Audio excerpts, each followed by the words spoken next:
تسمع عيون الطفولة.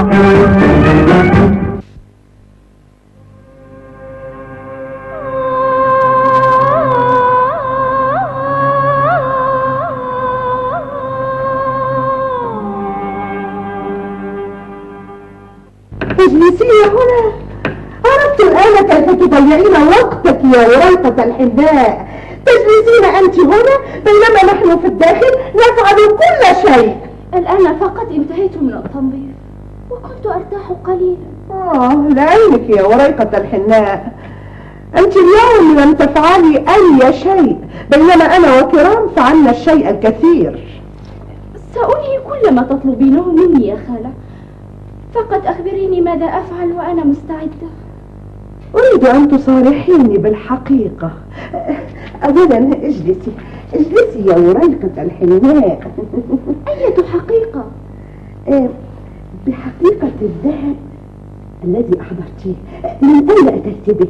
ولكنني سبق وأخبرتك بأنني أحضرته من بركة الماء.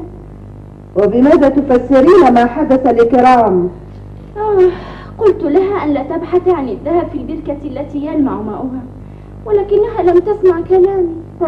إذن أنت لا ترغبين في أن تخبريني بكل الحقيقة. أنت حرة، لقد منحتك الفرصة لكي تذهبي معنا إلى العرس ولكنك لا تريدين. أنت حرة. أرجوك يا خالة، أرجوك خذيني معك غدا إلى العرس، أرجوك. ولكنك لم تصارحيني بالحقيقة بعد. ولكنها الحقيقة، صدقيني يا خالة.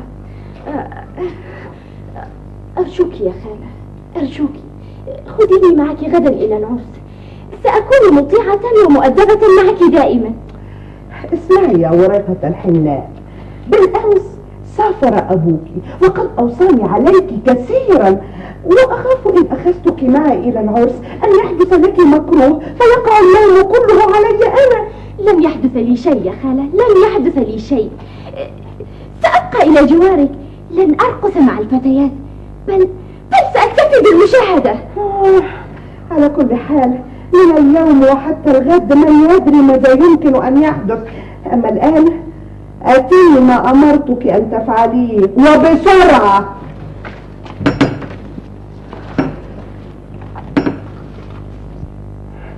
انظري معي، من هنا يحتاج إلى بعض الإصلاح. استديري. ومن هنا أيضا أريده هكذا حتى يبدو قوامها جميلا. هيا اخلعي الثوب بسرعة حتى تتمكن من إصلاحه لك. لا أريد أن أخلع الثوب، أريد أن أذهب به إلى العرس. ستذهبين به إلى العرس، ولكن اخلعيه الآن حتى تتمكن من إصلاحه. لا وقت لدينا. لا.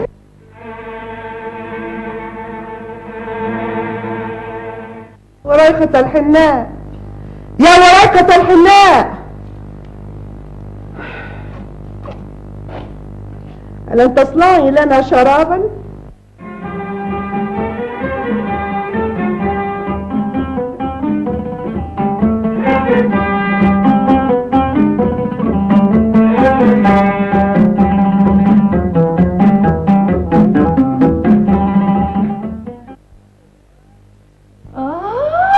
انتبهي يا وريقة الحناء، يكاد شعري يتقطع.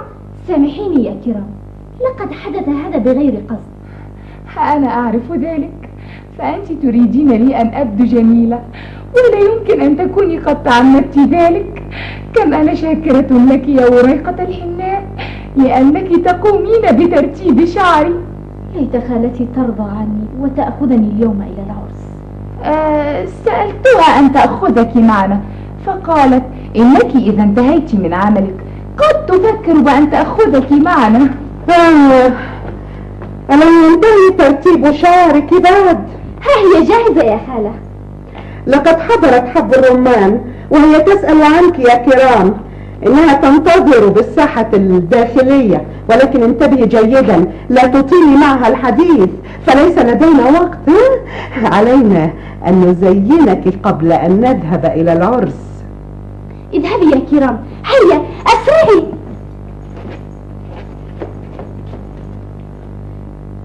لقد انتهيت من عملي يا خالة. هل ستأخذينني معك؟ آخذك معي؟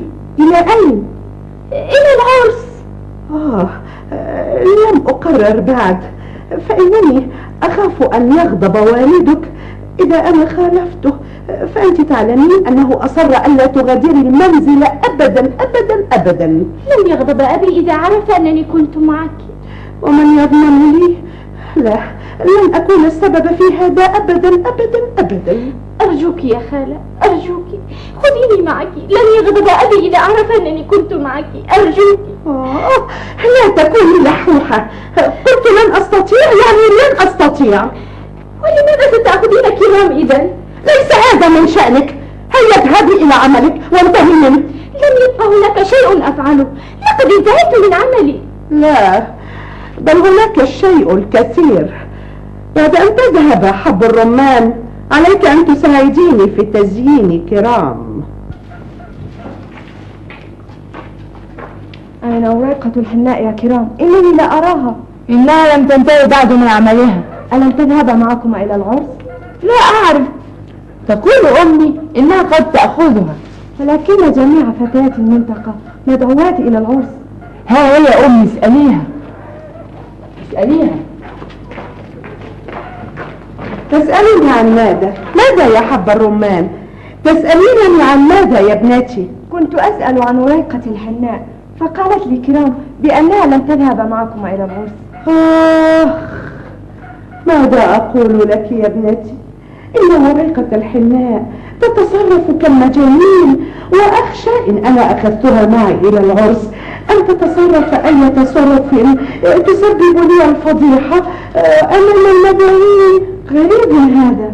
وما الغرابة في هذا؟ لأنني عندما قابلتها في المطحنة قبل أيام كانت عادية.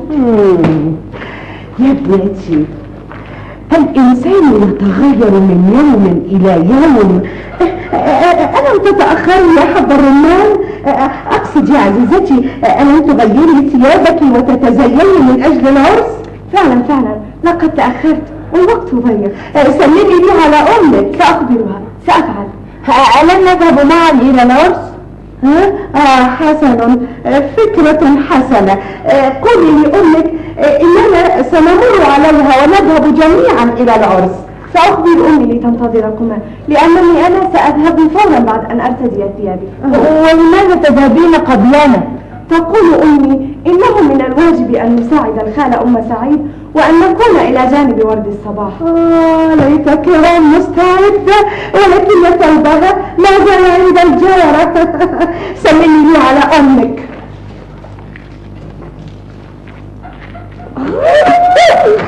ماذا أفعل بك؟ وريقة الحناء، يا وريقة الحناء، تعالي بسرعة.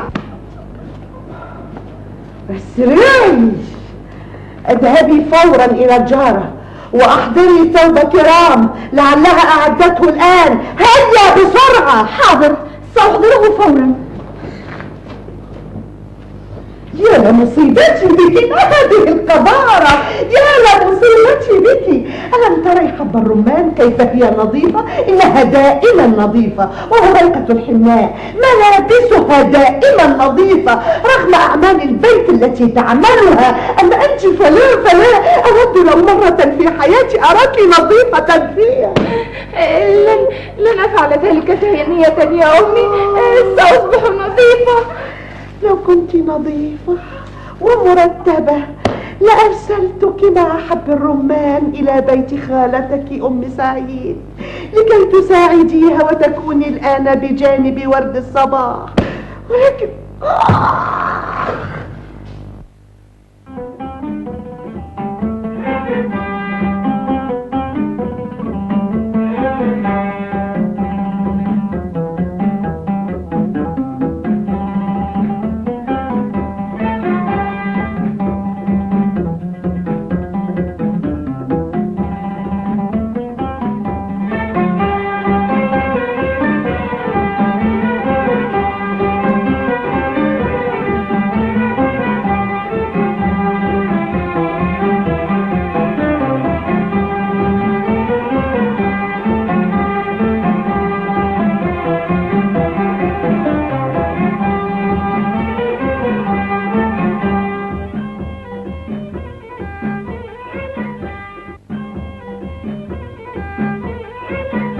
هل تصدقين يا خالة بأن ورقة الحناء لن تحضر إلى العرس؟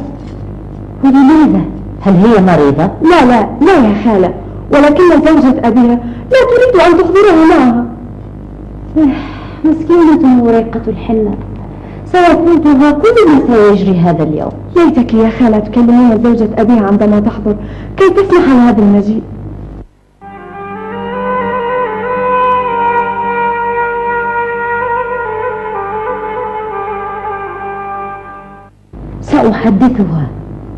سأحدثها عندما تحضر، فورقة الحناء عزيزة علي مثل ابنتي ورد الصباح. أرجو ألا تتأخر زوجة أبيها في الحضور. يجب أن يسرع يا كرام، وإلا فاتنا الشيء الكثير. هل أنت جاهزة يا كرام؟ أنا مستعدة يا أمي، هيا بنا. اسبقيني يا ورقة الحناء إلى المطبخ وسألحق بك. تعالي يا حبيبتي، تعالي كي أزينك بهذه الجواهر. انظري، ستضعين هذا حول رقبتك، ستبدين كالأميرات. انظري، وهذا أيضا حول رأسك. أريدك اليوم أجمل الجميلات. إنه جميل جدا يا أمي، شكرا لك. ارفعي شعرك هذا.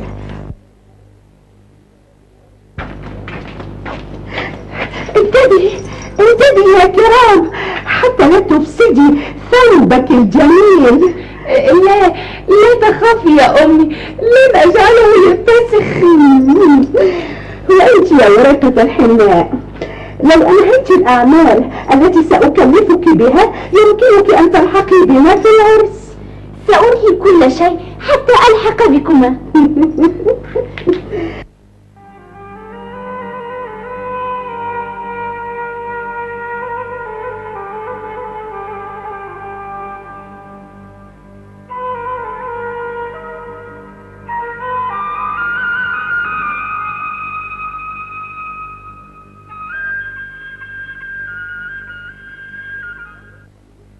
عليك يا حبيبتي أن تفصلي هذه الحبوب كل نوع على حدة في وعاء خاص، وإذا أنهيت من هذا العمل عليك أن تلحقي بنا فورا في العرس.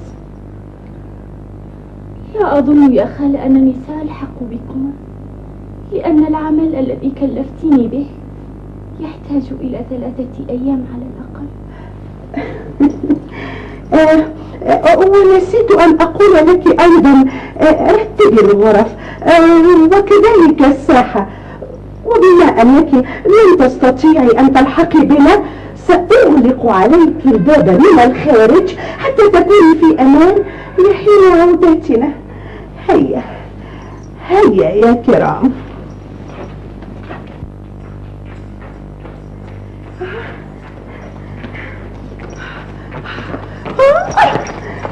لماذا تركضين هكذا؟ بل كوني رشيقة، خفضي من خطواتك. ولكن ماذا لو أنهت الأعمال ولحقت بنا؟ لماذا قلت لها أن تلحق بنا؟ يا غبية، إنها لن تستطيع أن تنهي هذه الأعمال، وحتى لو أنهتها وهذا مستحيل فإنها لن تستطيع أن تلحق بنا، لأنني أخفيت جميع ثيابها في مكان لا تعرفه. وبالطبع فإنها لن تستطيع أن تحضر إلى العرس بهذه الثياب. اطمئني يا حبيبتي، فلن يكون في العرس إلا كرام.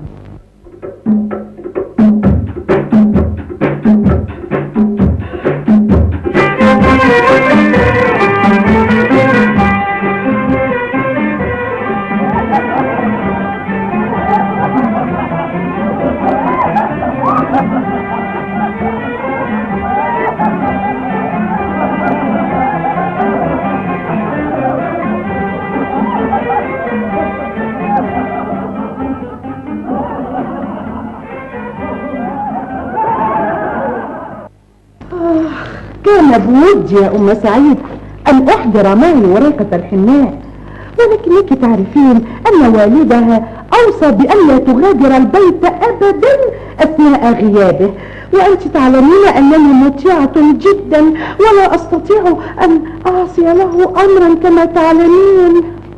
تفضل تفضل.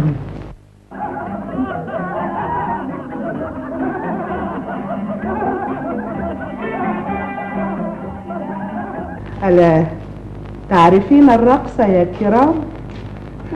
أنا لا أعرف، ولكن وريقة الحناء تعرف، ولم تعلمني كيف أرقص.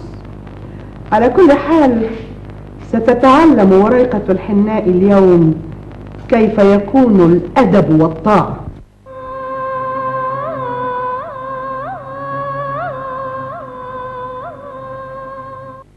يا لحظي التعيس، كل هذه الأعمال مرة واحدة. كنت أظن أنها ستسمح لي بحضور العرس، ولكنها كانت تتسلى بي. الأفضل أن أبدأ العمل، لأنها أولا وأخيرا ستطالبني بإنهائه.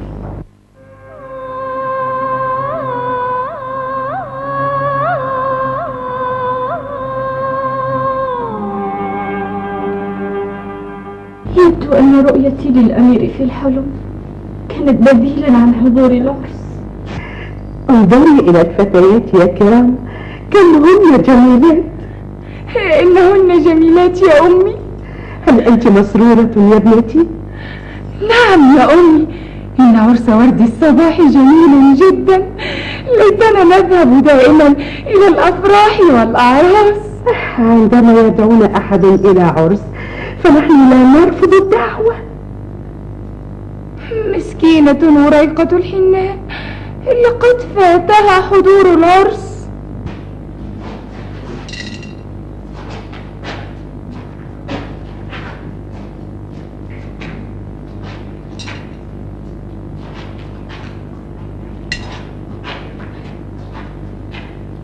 إنها أصوات أقدام.